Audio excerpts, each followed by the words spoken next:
Good afternoon, everyone.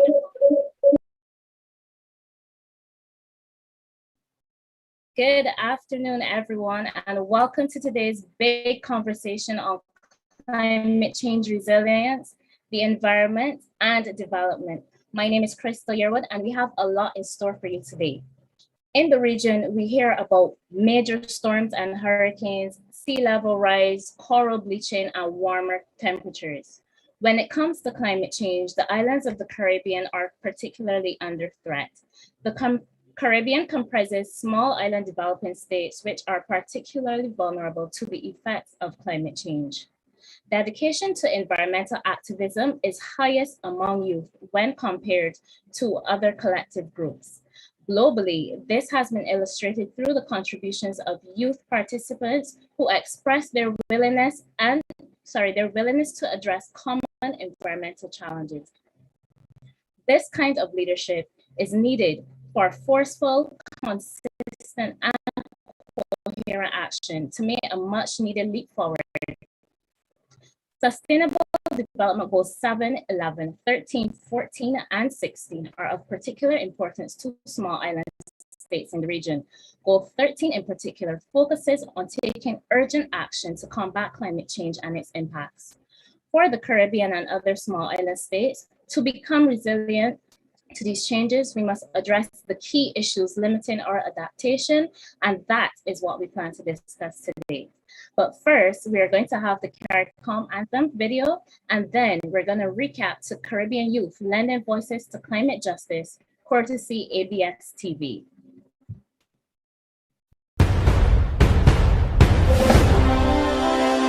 From many distant lands, our forefathers came, some seeking adventure, some bound in chains. Through battles waged and fought, through victory and pain, by test of their courage, our freedom was gained. In homage to those gone before us, the heroes of lands in the sun, we vow to join hands and to focus on building one Caribbean. Raise your voices high and sing of your Caribbean pride.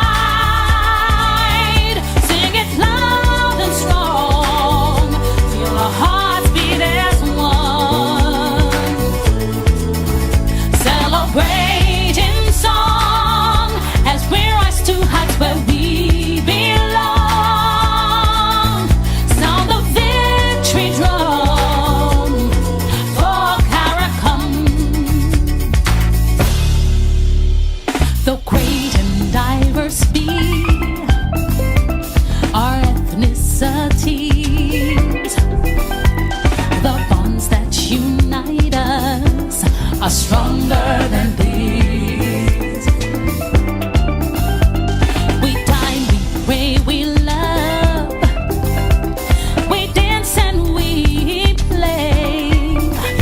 We relate to each other the West Indian way. Today as a people united, determined and steadfast we stand. We look to a brand new horizon, the future now firmly in our hands. Raise your voices high and sing of your Caribbean pride. Sing it loud and strong, feel our hearts beat as one. Celebrate in song as we rise to heights where we belong. Sound the victory drum for CARICOM. Hele, hele, bravo. Open you sing CARICOM. Leve, leve, wow. Knock you drum CARICOM. Tabu ya tabu, awo. Open you sing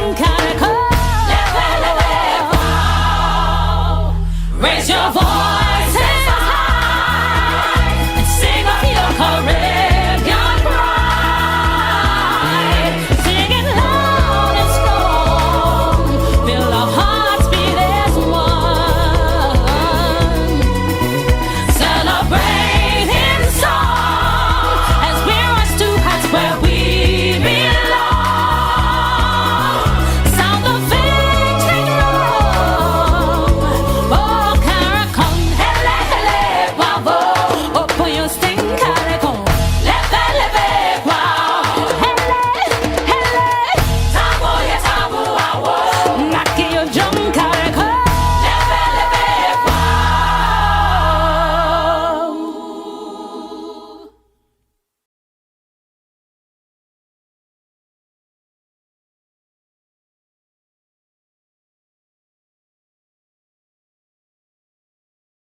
Amazing panelists for you today. And first off, we have Ashfred Norris, we have Boykin Smith, Chrisandrew Baker, and Sai Sonali Anmolsingh. So today our participants will be discussing what are the key issues surrounding climate resilience and how it's impacting us as youth and a way to move forward. First off, I will give Ashfred the floor to introduce himself and to make his opening remarks. Ashfred, over to you. Good day, everyone. It's such a pleasure to be here. Whenever I get the opportunity to really, talk about climate change, talk about climate resiliency, especially as it relates to us in the Caribbean, I'm very, very excited. So for those of you, the first time you're seeing me, my name is Ashfred Norris. I am from the amazing, lovely island of Dominica, and I am a youth climate change activist. Right now, as you can see, I'm outside. I contemplated, how I wanted to do this, but I thought, coming outside, we have some breeze going on. I hear some doves in the background. Some people are playing dominoes along the streets. It's really amazing being outside here today. And as you can see, the breeze is amazing. So I'm really excited to be here. I'm also the chairman of the General Assembly of the National Youth Council of Dominica, as well as, I was recently a Caribbean youth delegate at the Youth for Climate Driving Ambition event, which just concluded in Milan, Italy. And I'm also country coordinator and delegate at the Conference of the Youth 16, that's COI 16, which will be happening at the end of this month in Glasgow, Scotland. So once again, I'm really excited. Climate change is something that I'm really passionate about, and I'm just really happy to be here with this amazing panel to discuss the matters for today. So thank you once again. Thank you, Ashfred, and we are looking forward to hearing your contribution today. Next up, we have Boykin. Boykin, you can go ahead. Thank you so much, Ms. Yearwood.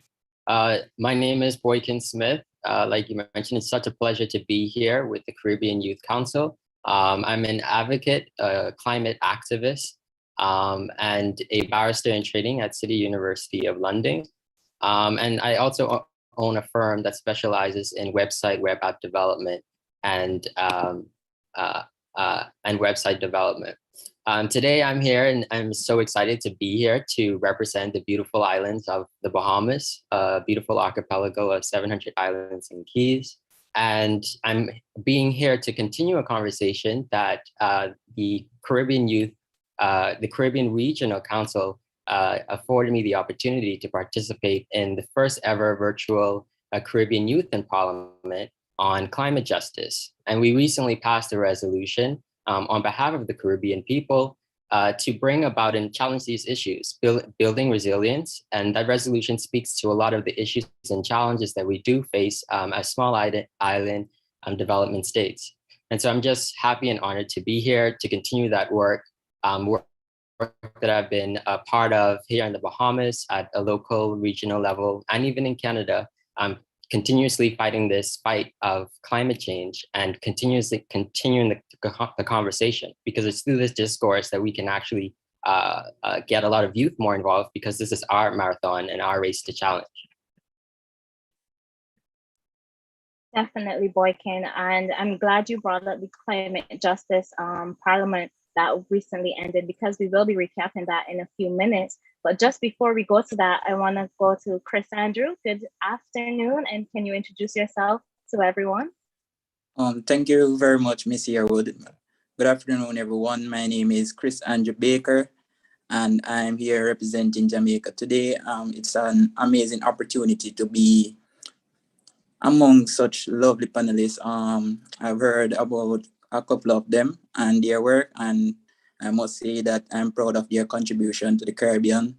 Currently, I'm serving as the UWI Staff Mona Deputy Vice President of Disaster Mitigation and Climate Change, the World Youth Parliament for Water Regional Coordinator, and the CYN County Chairperson within the Jamaica sector. So I'm basically about climate change, and I love to see other youths like myself basically putting themselves at the forefront in a fight that is very crucial to our futures.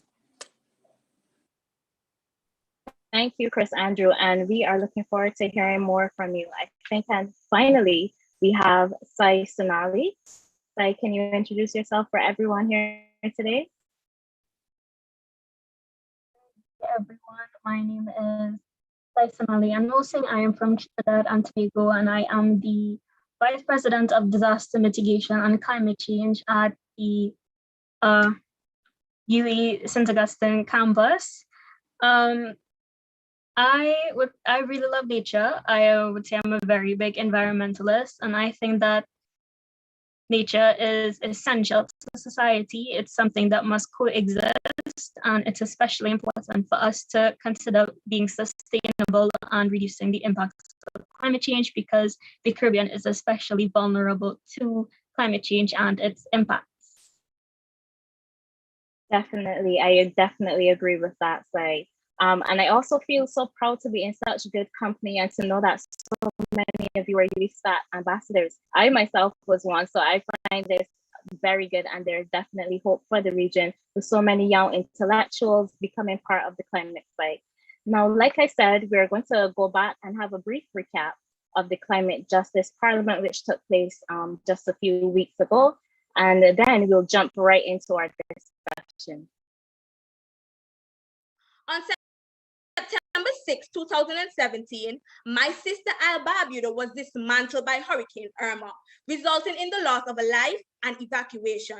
The impact of Hurricane Irma on Barbuda was so vicious, Antigua lost all possible contact as the island went into complete darkness and distress. With global leaders preparing for the highly anticipated COP26 summit in November, youth around the region are doing their part to ensure the plight of small island developing states is not forgotten. The youth of the Caribbean are not only vulnerable to these climatic changes and their various impacts on the region, but are also vulnerable to the impacts of climate change, which more directly affect their rights, such as their rights to water, to food, health, education, and most importantly, their right to life. 15 young leaders participated in the virtual Caribbean Youth Parliament on climate justice. They warned the situation is dire and the threat potentially irreversible. If no action is taken, increased hurricane damages, loss of tourism revenue, and infrastructure damages could be total, and I hope you hear this one, as total as $22 billion by the year 2050. The initiative is a partnership between the Caribbean Climate Justice Project and the Caribbean Regional Youth Council. Rakib Aparisi reporting for ABS News.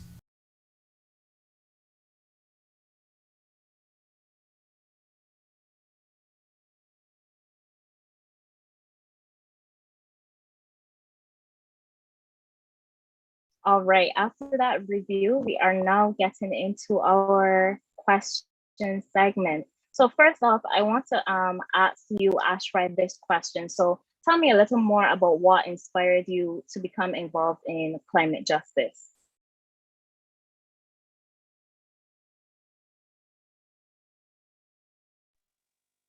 So a lot of you may know, back in 2017, my home island, Dominica, was completely devastated by a Category 5 monster hurricane, Hurricane Maria.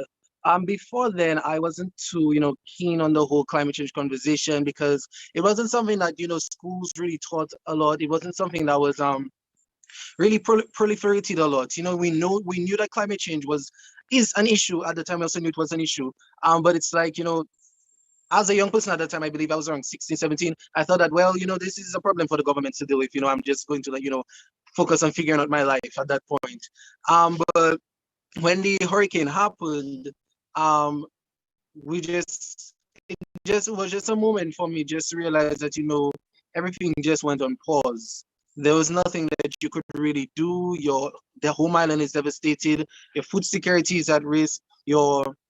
At some point, your national security is at risk because a lot of looting and so forth started to happen. And it just started to put things into perspective, showing that, climate change is not an issue for some. It's affecting all of us. It will continue to affect all of us. And the only way that we can combat it is, coming together with a concerted effort. So it just so happened that same year, I don't know if it was probably fate or something, that same year I saw an essay competition to be a part of a delegation to go to Jamaica for the first ever Youth Climate Change Conference, which took place there under the UNDP Japan Caribbean Climate Change Partnership.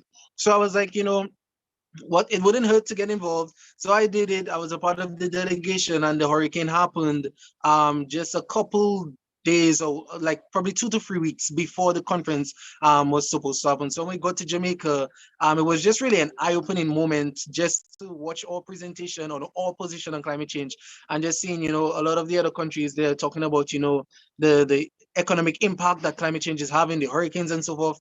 And on our presentation, we just have, this battered, beaten down, hardly recognizable country. And for me, that was the moment that I realized that in order for me to ensure that my children, my children's children, even the future generation, for them to have a fighting chance of seeing what I came onto this world and to see all the animals that I met, the plants, the species, everything, then I need to do something about it today. So this was essentially my starting point when it comes to climate justice and, being a youth climate change advocate. Thank you, Ashfred, for that. And it was truly devastating, Maria, because when we look back at the impact, and not only the physical damage, but the economical damage to all of the sectors that were affected, it was truly a very catastrophic hurricane. And hurricanes like that, and even other climatic events, are not really our fault, because we are inheriting climate change. This generation has inherited climate change, and we need to find a way to address these issues, to become more resilient, and to ensure that we and our future generations are able to find a place that is safe and stable for our upbringing. My next question also goes to Boykin, because I would like to hear a little bit more about what got you interested in climate justice. Thank you. Yeah, very similarly, given the impact of hurricanes and natural disasters to my country, it's always been a passion, specifically with Hurricane Dorian. It made me realize that it is the most pressing issue for our generation.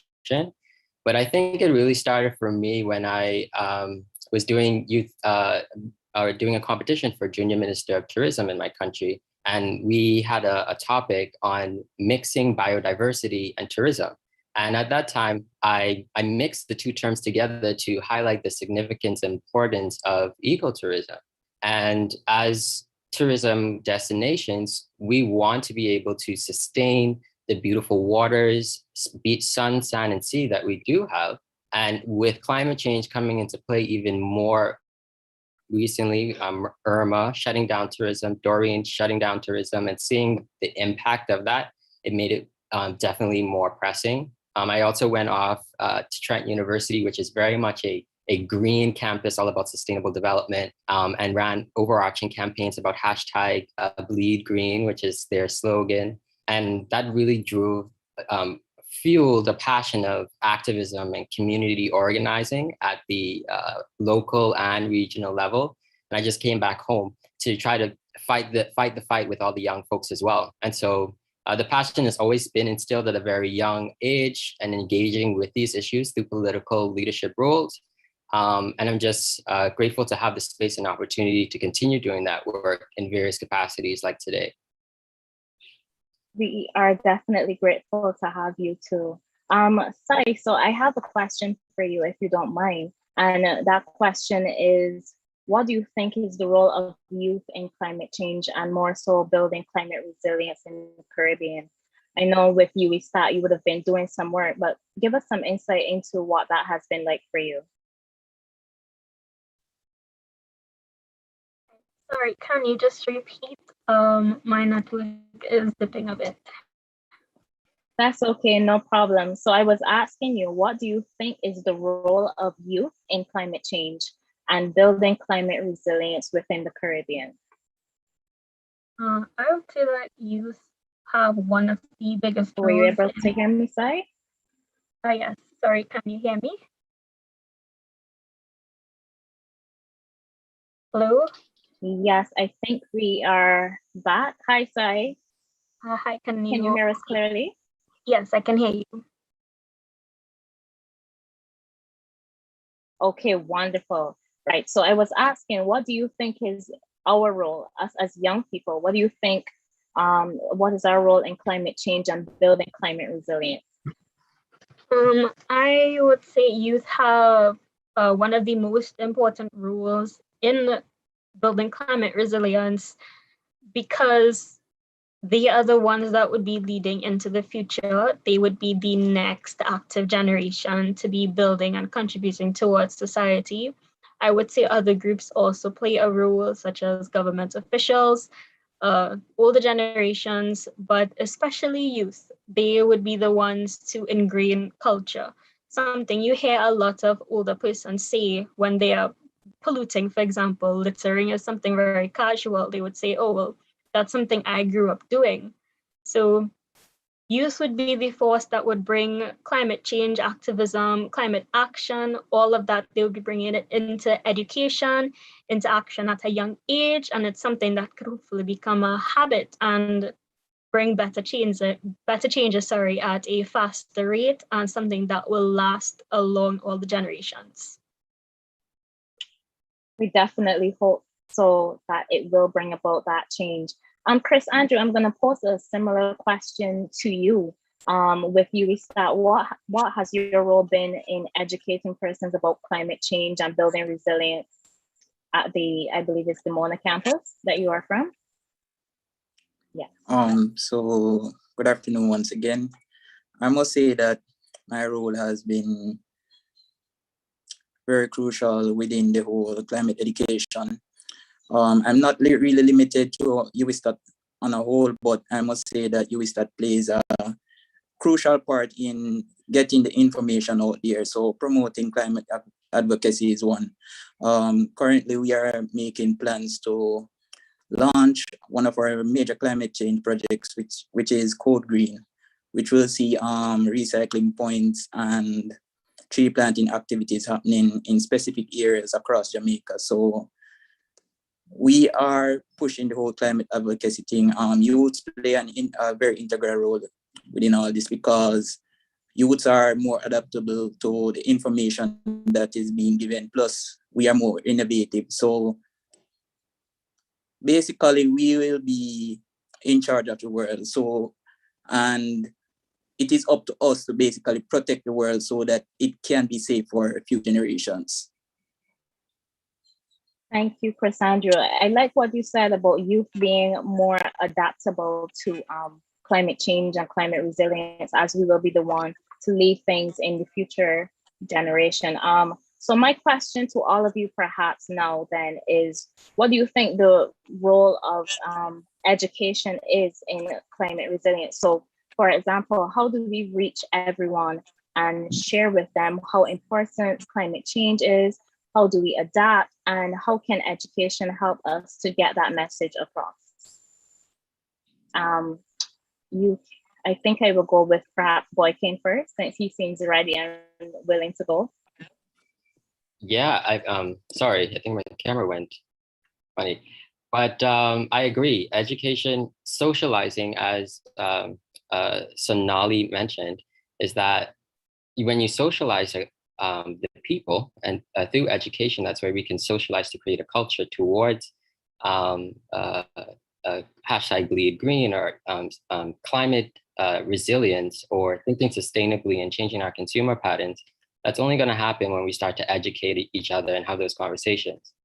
So through the ministries that are responsible for educating folks, whether that be the Ministry of Health, Ministry of Youth, Sports and Culture, or Ministry of Education, they need to have programming and initiatives that spark that. And we see some civil organizations doing that work and socializing folks in the Bahamas that I know of, Sustainable in Your Belly, or the Sustainable Life program. There's a lot of other organizations, but it's through that work that we can reach into our communities more effectively and train and educate folks about a better way of living. And that's going to actually combat climate change. I've done a lot of that work through the #BleedGreen initiative, where we were educating just the average university student on how to properly recycle, because the recycling systems in the developed world are much more efficient. But when we want to introduce that here, we're going to have to really train. Recycling for Caribbean folks is not really a thing. So we're going to have to train and educate ourselves to get there. And I think young people are going to have to lead that charge after learning that from abroad or wherever, and bringing it back home to the organizations and bringing about that message. So I think it's very paramount. I absolutely agree. It's definitely challenging for Caribbean people to recycle more than developing countries. I mean, perhaps we are just better at throwing things out during our Christmas cleaning and our Easter cleaning. Perhaps that's just a cultural thing for us. But I do believe, like you and Sonali have been saying, that we need to educate persons in order to figure out, okay, this goes in the green bin, this goes in the blue bin. Let us create a culture where we actually recycle materials instead of just throwing everything to the landfill. So thank you for answering that question. I have another question for you guys, and this goes out to the general panel, and whoever feels like answering first can just jump right in. But what do you think is the role of governments and international organizations in the fight against climate change? We see some NGOs such as the UNDP, such as the World Bank, Commonwealth Secretariat, they all supporting climate change related activities. But what do you think their role is, and why do you think it should be important? Okay, so it's you guys now. Okay, go ahead, Ashfred, I see you. Okay, so I believe that the role of governments and international agencies and so forth, I don't think that their role is any different to what they were essentially created for, or what they are basically existing for. Like, for instance, the government in this particular situation, I would like to think that their role is to, assess the situation on the ground and create laws, regulations, policies, and so forth that really help us in this fight for sustainability. If you have a government that's only doing what they think is right and not necessarily listening to the people, listening to the population, and listening to the environment, you might have this amazing project that might be financially feasible. You see, in the next 20 years, it's going to be bringing in money and so forth. But if it's not sustainable for the environment, if it's going to affect the environment, and history has taught us that. If you go in the Caribbean, we have I don't want to say rich, slave history, but I mean, it's true. And you can see in certain countries, like they were reaping crops, they were harvesting so many sugar canes and so many different crops so often, and not giving the ground and the soil enough time to yield and replenish and fertilize, essentially, that the ground after a certain period of time, it just wasn't producing. Why? Because they were just going at it aggressively. And right now, all governments, this is what they need to try to avoid, essentially. And it's not just only when it comes to agriculture, but even other different parts of our economy, different parts of our society. Look at what we're doing and understand, are these practices sustainable? Is this something that we can continue for the next 15, 20, even 40 years? We know at that time technology will revolutionize and so forth, but in the event that technology hasn't reached that point as yet, is this something that we can continue doing this way? So I think for governments and international agencies, it's all about listening. It's all about doing the right thing. We all know what is the right thing to do. We all know that, Carbon emissions, they're the number one thing that's driving global warming and climate change right now. We need to start creating initiatives and doing what we can in order to mitigate that and limit the amount of greenhouse gases that we're emitting into the atmosphere. We know the science, and this is where education comes in. We've been doing the research for years and decades now. We know the science, we know the issues, we know the problems. Right now it's all about action, and this is what our governments, the international agencies, this is what they need to do. They need to act right now. And as young people, what we're doing right now, it's a part of acting. We are making our voices, we're making it heard. We are showing that we know the facts, we know the science, and we want them to do something about this. So right now, this should all be like a call for action on the part of our governments and these agencies. So right now, my simple answer is, I believe their role is to just act, and to act right now. To act right now. Boykin, I'm going to let you jump in here because I see you are anxious to contribute. Yes, absolutely. You are muted. Okay. I'm just nodding my head to Mr. Norris because he hit it on the head. And that's what the really great initiative of the virtual Youth in Parliament on climate justice was really all about. You got to see little highlights of some of the honorable members from Jamaica, just speak on these issues. We all had different topics. So mine was on tourism and agriculture, and talking about just how you were saying earlier, Mr. Norris, once a hurricane happens, tourism stops. And so how do we adapt? How do we change? And so it was a lot of calls to actions in that resolution. And I'm so grateful that I'm excited that we came together as mocking real parliaments. So coming together as a region to agree, and that's what it's really all about. As a region, the CARICOM community needs to come together as a bloc and use its political will against the other governmental agencies to call for that call of action now. And we've seen that with the United Nations, the leaders coming and they're speaking on the issue, but that resolution speaks to volumes of how we actually can do it as a society. If that resolution were to be passed now by the United Nations, we would see a lot more action being done. And I think it's really cool that it's coming from young people and we're driving that conversation. So a few highlights of the resolution actually speaks to adaptation and financing the mitigation of any kind of crises.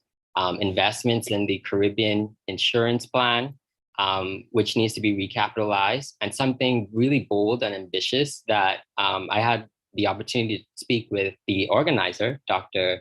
Fletcher, to try to add into the resolution, which is a global carbon tax. And so, Mr. Norris, you mentioned it. And we aren't the major contributors to climate change. We aren't emitting the most carbon into the world. It's the developed world. And they have to take onus in ensuring that they do achieve justice and take responsibility of what they're actually doing. And the only way to do that is if we come together using our political will to agree to a new way of financing this battle and thinking about how we're going to finance it. And so carbon tax is one of the most efficient ways to do that.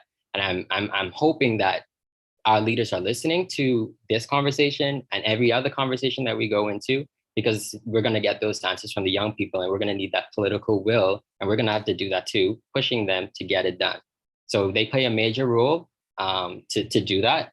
And we have to think collectively. We can't do it all by ourselves. But yes, there are things that we as a nation respectively can do to try to figure out what doesn't work. I noticed that in Belize, when the flood came there, it affected their agriculture sector and the farmers had to adapt themselves. They had to figure it out themselves, just like what you were saying, Mr. Norris. So yes, we have our responsibilities to adapt ourselves in the markets, but as a region and as a globe, our political organizations, our governments have to come together to do more. I mean, they have to act now, like you said. Thank you so much, Boykin. So, you know, in the Caribbean, we lobby a lot as small island states, as CARICOM, as AOSIS for climate action or climate change. But perhaps, and I'm just throwing this out there, perhaps our argument is a bit, let's say, one-sided, because on one hand, what we are doing is that, yes, we are lobbying for climate change, but on the other, we have countries within our region, mine included, Barbados, who are now exploring for oil and exploiting oil. And that can be seen as problematic. Is like, on one hand, you say you want to be green, but on the other, we are still pursuing the same route that we are chastising developed countries for. So I think within the region, what must happen is that there must be a clear stance on what we're going to do. Are we going to be sustainable, or are we not going to do that? Are we going to pursue the oil? Are we going to pursue the hydrocarbon development? Or are we going to focus on more sustainable and inclusive industries for our people? You guys can comment on that if you would like. But I have a question for Chrisandrew, and that question is, what do you think the role of youth in climate change is within the Caribbean? Sorry, that's the wrong question. Sorry.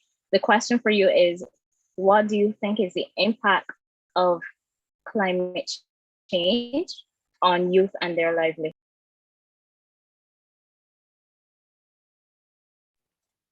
So thank you for that question, Ms. Yearwood. So climate change is really impactful to all, but especially the youths up today, because we will be basically be in charge of the future.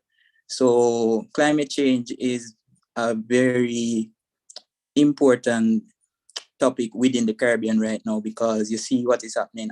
Natural disasters are intensifying, and most, if not all, Caribbean countries are dependent on the agriculture and tourism sectors. So if we look at it, if we do not play our part and unify, then climate change, effects of climate change will come to a point where it is irreversible, and these sectors, the agriculture sector will be destroyed, the tourism sector will be destroyed. And if both those sections are destroyed, youths, not only of today, but within the future, would be greatly impacted in such a way that poverty will be on the rise. There will be a significant amount of job losses, brain drain, which is already happening within the Caribbean region. So it's going to be very impactful in the future, especially to us youths, because if we don't take a stand now, then we don't have our economic system will be in shambles. And you can see from the pandemic already, and that is just a small percentage of the impact. Climate change is destroying a lot of things. I can speak on behalf of Jamaicans. Where I'm from is basically a farming area, and I've seen where natural disasters have destroyed a lot of things. Youths within that area now mostly become farmers, large-scale farmers and otherwise. And I've seen where their families have been greatly impacted to a point where they have to discontinue those activities. So you can see that from there now, they will not be inheriting anything. They will have to look to other means in which they can come out of poverty on a whole. So climate change is really very impactful to the youths, as I was saying before. Thank you. And Sai Sonali, working with young people also through UWSAT and stuff, have you seen climate change directly or perhaps indirectly affect some of the persons that you would be assisting in the communities throughout the campus or throughout Trinidad? Or have you been seeing any instances of that? I would say yes, we have seen the impacts of climate change here, not just for the campus community or students, but at a nationwide level. For example, I live in Carney, which is a flood basin, and anytime it rains, Carney, as well as most other parts of Trinidad, sees flood, even if it's just for a few hours. So climate change again has serious effects. We had hail, we have more thunderstorms than normal, we had tornadoes, well, one that was in south, stronger winds than normal, and all of that would affect the nation, and it is probably being strengthened and worsened by our changing climate and weather patterns. as they get stronger. You know, I found that really interesting because I think it was a day either earlier this week or last week that you guys had the hailstorm, well, whereas in the rest of the Caribbean, it was sweltering heat. And for me, like, how can you have hail in the Caribbean? It's always hot here. When it's not hot, it's just raining. So like for hail to be happening, it was truly a remarkable experience. And I personally, even though it's bad in a sense, I personally wish that I would have been there to experience it, because for me, I feel like that would have been a once in a lifetime opportunity, but also acknowledging the fact that perhaps as climate change advances, we'll be seeing more of these climatic events within our region. And that is something that we definitely have to look out for. So my next question, and this goes to the entire panel, and that is, how can we empower youth and communities to combat climate change within the Caribbean? How can we empower youth to combat climate change? I'm gonna start with you, Ashfred. How do you think we can empower young people within our communities?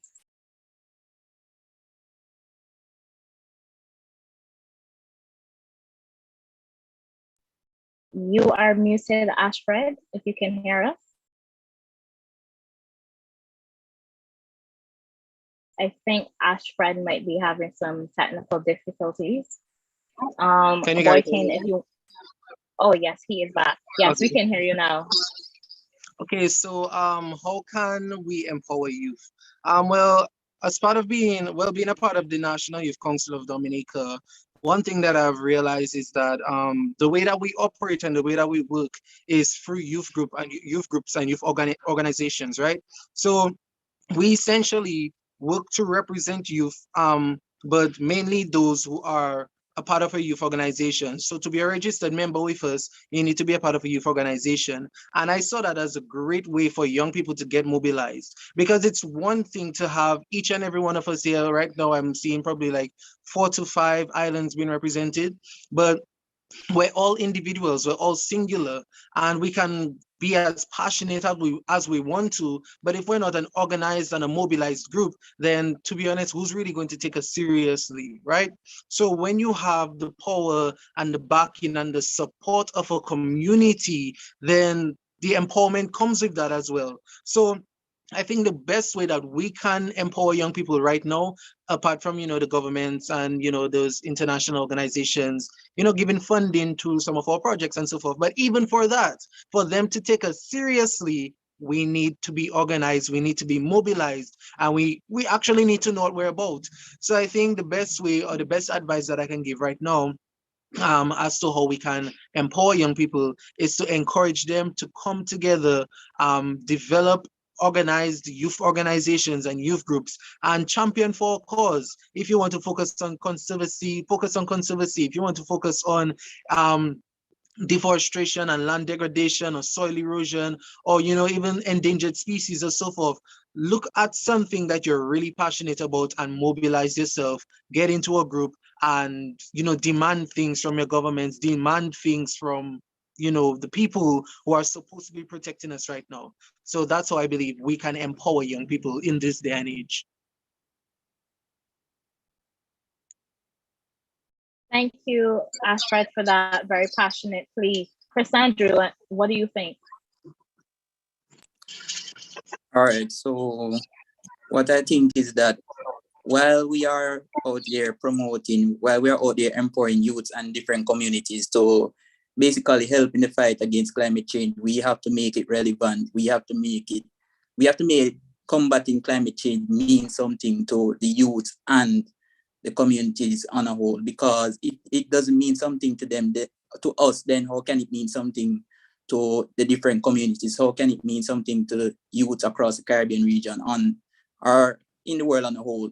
So we definitely have to make it relevant in any way possible. Along with that, we have to basically put it in a form where we can take in different skill sets, different minds, different knowledge that can help out in this fight. Because as I was saying before, youths are very innovative, and we can put a limit onto what they can do, because many youths have different ideas which can help to combat this, but they do not have the space, they do not have the avenue in which they can help out. So we have to have a balance between advocacy and action. Thank you, Chrisandrew. Boykin, you go ahead and make your contribution. Yeah, I echo the same sentiments of the other panelists. So basically, we need to be more involved in civil organizations or different institutions that see this as an issue and try to bring about change through them. I think that the first ever virtual Youth in Parliament on this topic by Dr. Fletcher at the Climate Justice Project and with the Caribbean Regional Youth Council, that was a great leap in involving young people into that conversation. And through that resolution, there was actually an additional amendment by an honorable member, Gabby, and she added a special resolution where young people were involved, or it was more inclusive in the national conversations at the CARICOM level and the governmental level within their respective countries. And I think that resolution, if acted on by leaders, would speak volumes, because you will have young people actually at the tables, at the meetings, really engage in the topic and potentially shadowing some of these leaders and bringing about their ideas to push that political will even more. So these kind of initiatives and these kind of conversations go a very long way in engaging young people. And that's, I think, one of the most effective ways for sure. Definitely.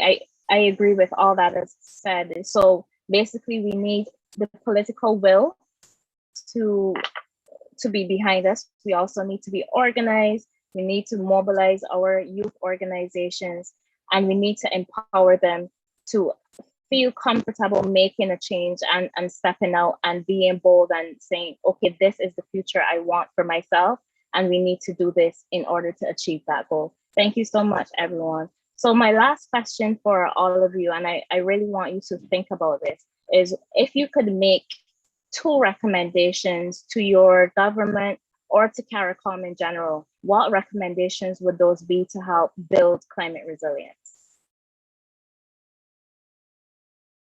I am going to start with Chrisandrew. All right, so 2 recommendations that I have in mind right now is the creation of a heat action plan. So we know that the temperature is rising across the Caribbean region, especially right here in Jamaica. So I think that the government should really prioritize the natural cooling system. So basically we should make our architectural aspects and our landscaping more adaptable to the rising temperatures. A second recommendation that I will make is we should revise land usage plan and protect certain natural reserves within the country, because I'm all about development, but the thing is that we cannot destroy everything. At the end of the day, there should be a balance between infrastructure and anything natural. So those are 2 aspects that I would recommend to the government and CARICOM on a whole. Thank you, Chrisandrew. Sai Sonali, you can go next.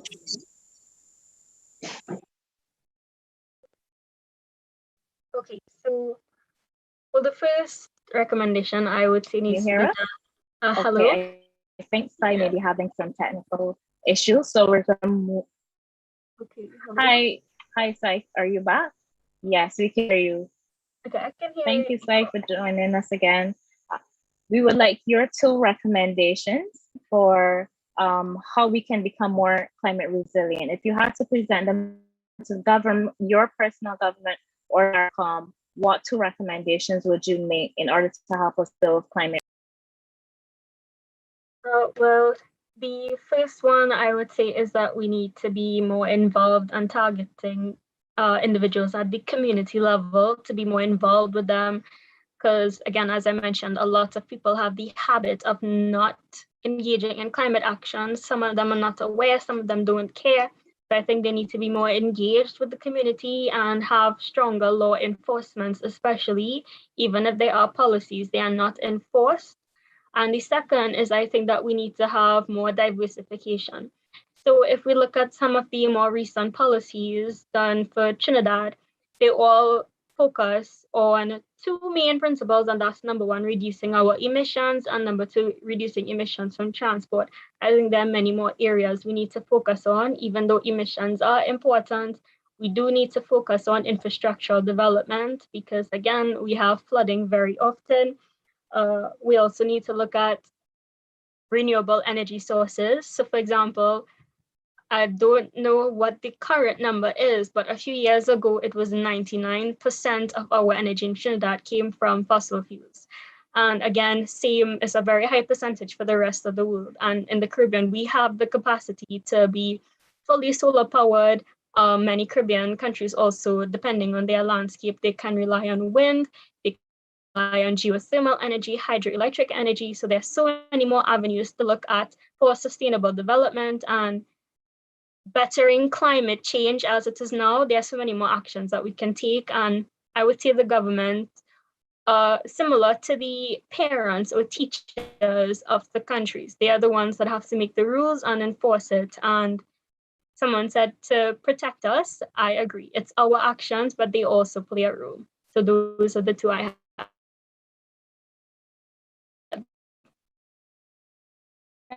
Thank you so much, Sai. Let's go to Ashfred. Your two recommendations to the government or to carry. Okay, so for me, it would be, I'm gonna take a Greta Thunberg approach and be a bit blunt and so forth. So I think that government just need to pay a closer eye to, let's say, our young people. Governments, they need to show that they care more. It's not just about knowing our addresses and knowing when we live, when the election is coming close nearby, but it's also just being involved with your young people, especially as it relates to climate change. We have all these opportunities going around, COP 26, COI 16, the Driving Ambition event that just concluded. We have so many global mobilization initiatives happening, but sometimes in the Caribbean, we're just not really represented. You can see a place like a developed country like China somewhere coming with a delegation of over 20 to 30 persons.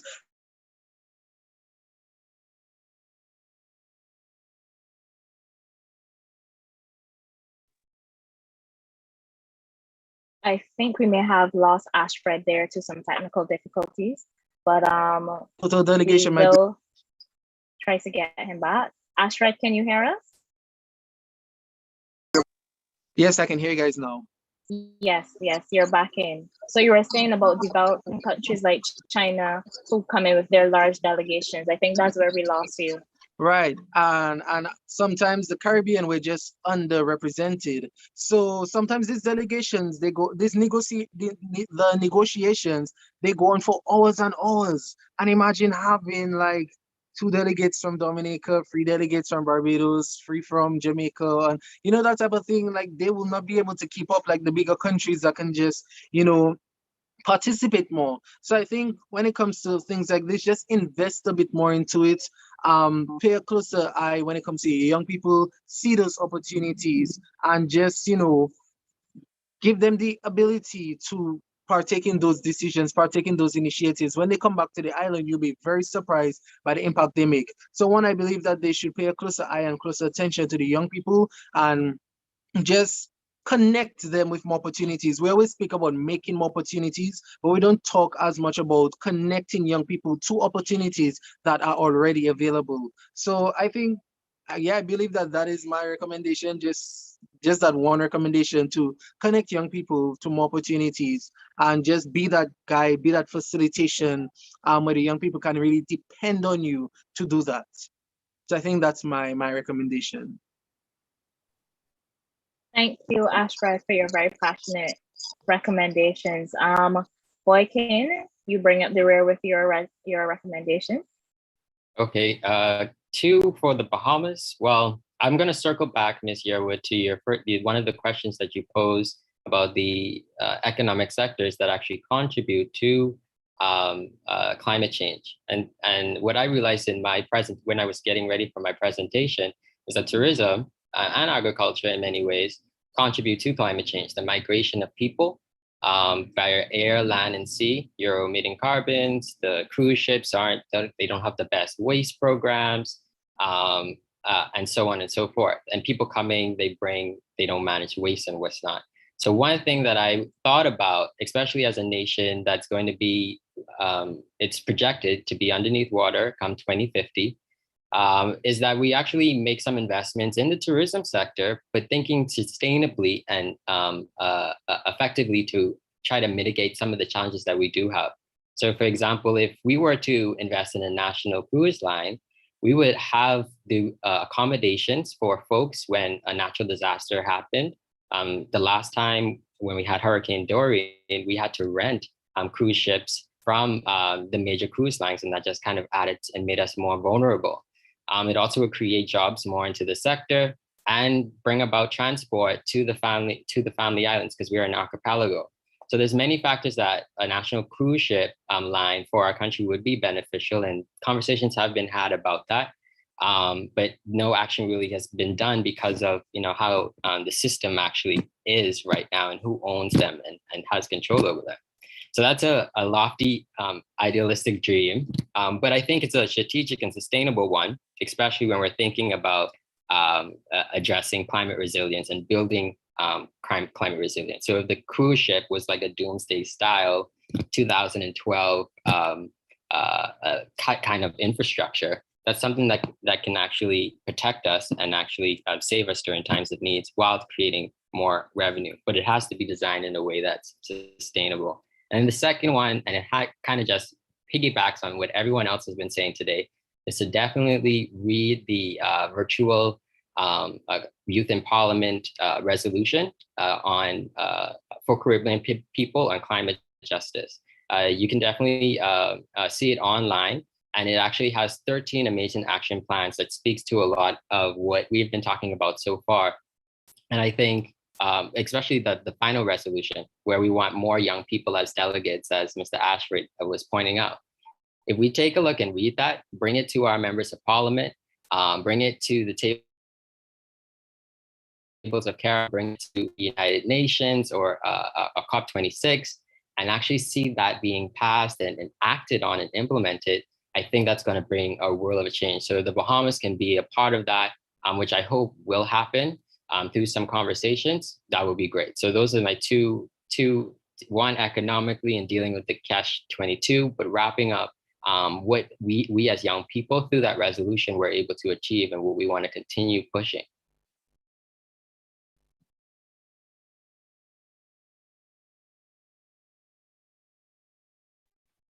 Okay, thank you so much, everyone. Unfortunately, we have run out of time, but this discussion was very invigorating, very eye-opening. I hope that our guests learned a lot, our viewers, learned a lot, and that our guests, we will see more of you out there advocating for climate change and climate resilience within the region. I just want to thank you so much for joining us today, and we hope to see you soon. Please tune in later at 6 p.m. for our next big conversation. It's on COVID-19, sports, and wellness. So you can tune in at 6. And thank you all for joining us today.